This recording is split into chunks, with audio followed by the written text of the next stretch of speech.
All right, Bling Squad. All right. So, thank you all for joining me on another video. Today is Tuesday, March 16th. If you've been watching the most recent videos, you'll know that I have had officially miscarriage number 5.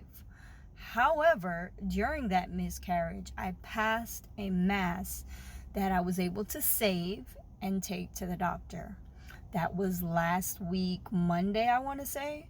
So it is now 1 week later. I'm back at the doctor. I believe we're going to do a sonogram and a checkup to make sure everything looks good. But I'm definitely going to ask about that mask because I know they tested it. They got results in and they posted it to my health providers, I guess you could say, login site where we could log in as members and check whatever results have come in and make appointments, things of that nature on the internet. And so they posted that they got results, but they didn't exactly explain the results. So I'm hoping today the doctor will be able to give me some news. I've been really nervous and kind of stressing out a little bit over it, but I tried to be peaceful. I tried to, listen to some uplifting music while I was on my way here. So hopefully. All right, checked in and I'm sitting in the waiting room. Pretty lonely this time of afternoon. Never been in the doctor's office this late. Okay, so first of all,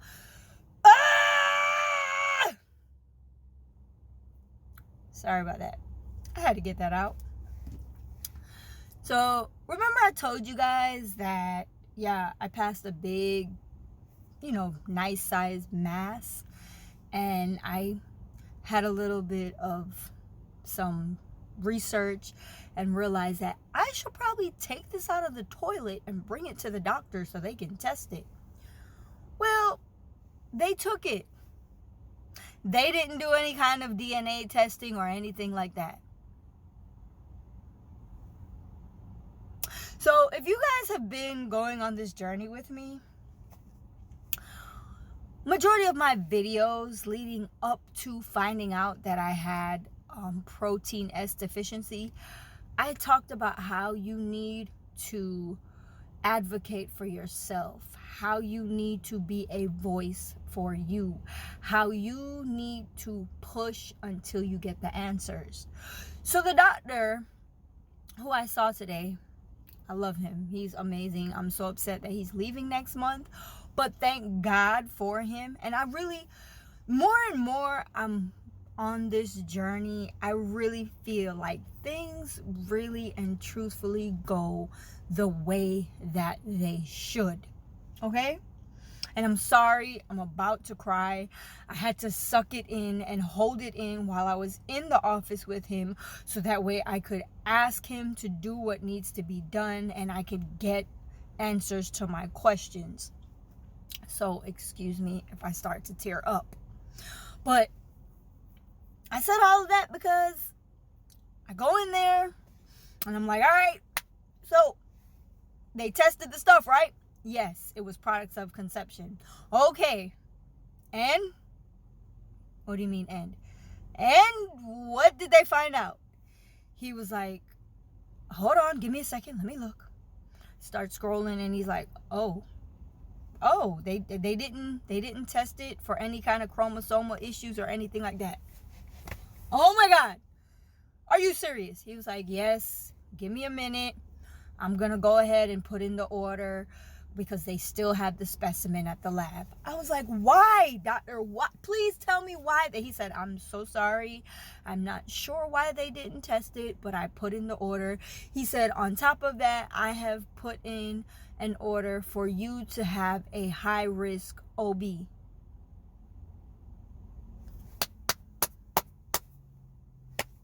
Oh, so my healthcare provider do have high-risk OBs? I kept asking about that and no one could give me an answer.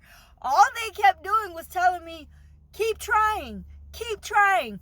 It'll be okay. Just keep trying. We are on miscarriage number 5. And you know what?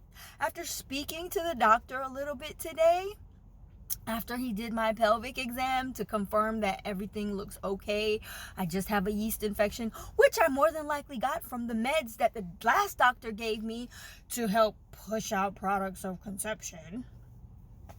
Whatever.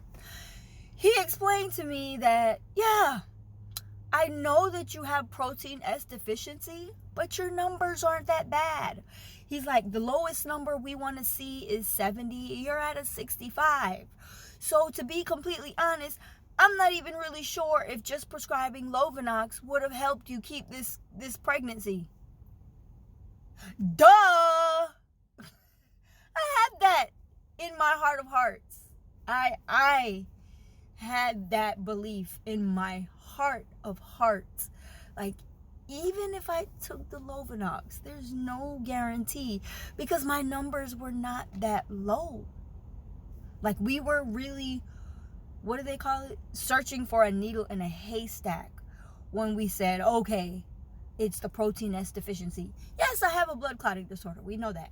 But the numbers are not that drastic to where maybe one of these pregnancies could have made it to full term.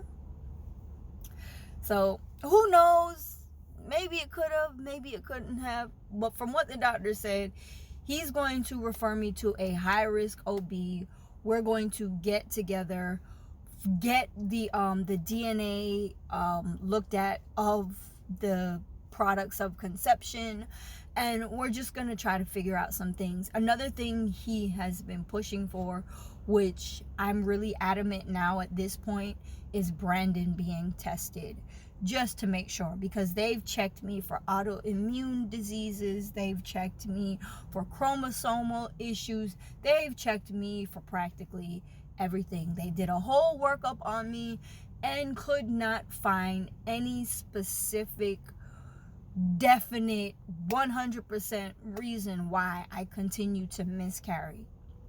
So, like I said, apart from Brandon being tested now, and apart from testing the products of conception's DNA to see if it reveals anything, this is where we're at.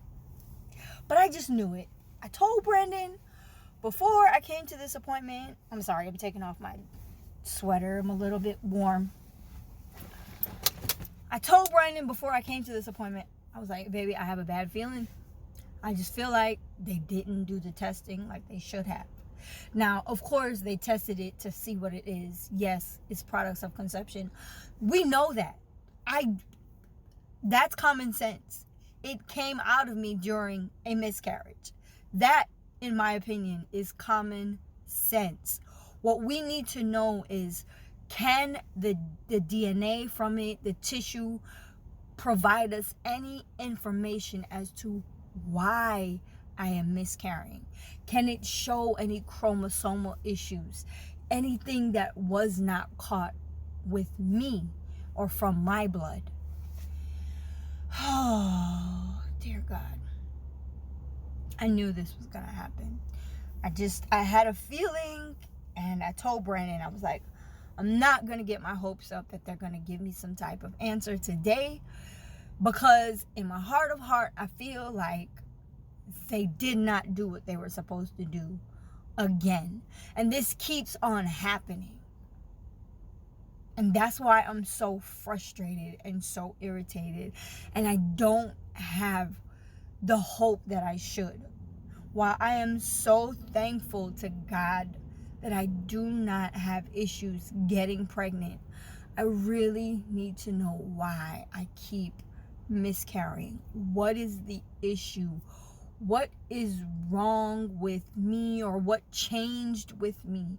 Because something had to have happened to where I just keep miscarrying. I get pregnant, no problems. I got pregnant in 2018. I got pregnant in 2019. I got pregnant this year. 2018, I got pregnant 3 times. 3 times. 3. Two of the times I wasn't even trying. It just happened. So, like I said, maybe the Lovenox would have saved the baby. Maybe there's more. We are not sure. But in addition to being thankful for being able to get pregnant, I am thankful that this doctor is listening to me. I even said it to him as I fought back tears while sitting on the exam table before he did my pelvic exam. I said to him, I do not understand why nobody's listening to me.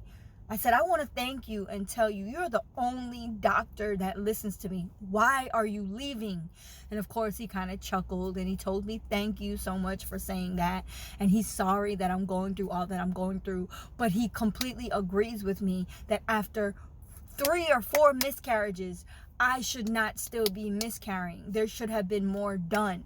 He said they should have tested the product of conception.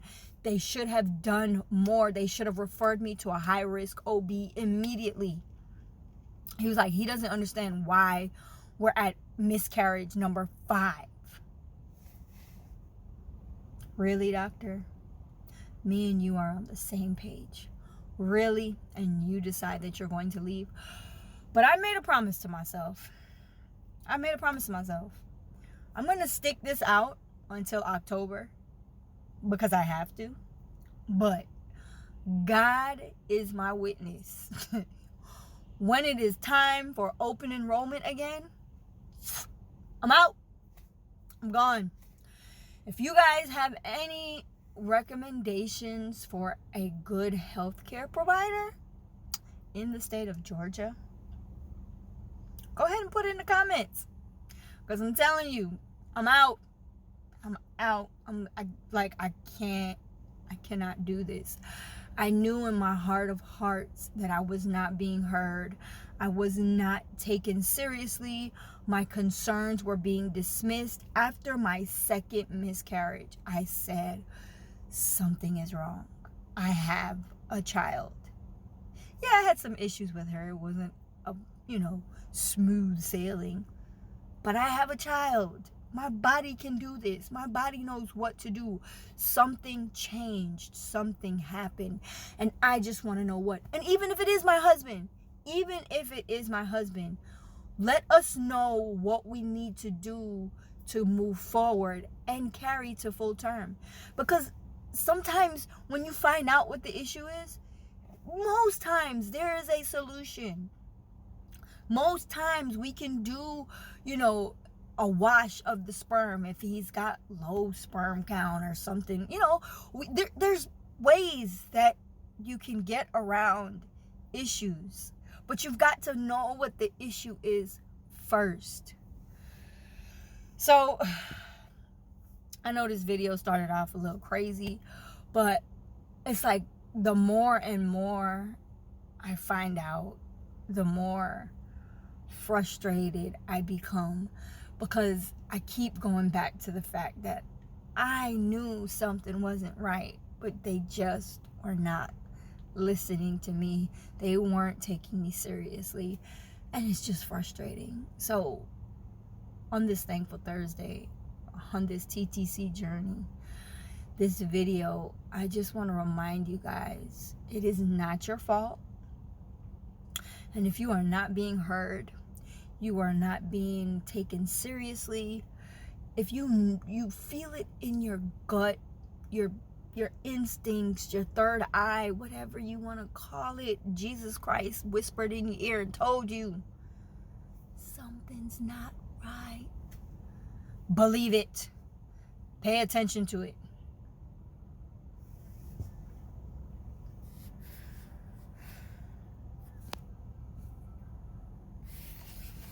Sorry, I just got a phone call. Had to go ahead and decline it. But yeah,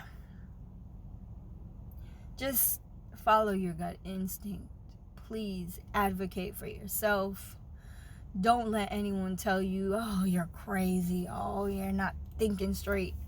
If something is wrong and you feel like something's wrong, go with that and Search to the ends of the earth if you need to get your answers. Because believe me, I'm not going to stop.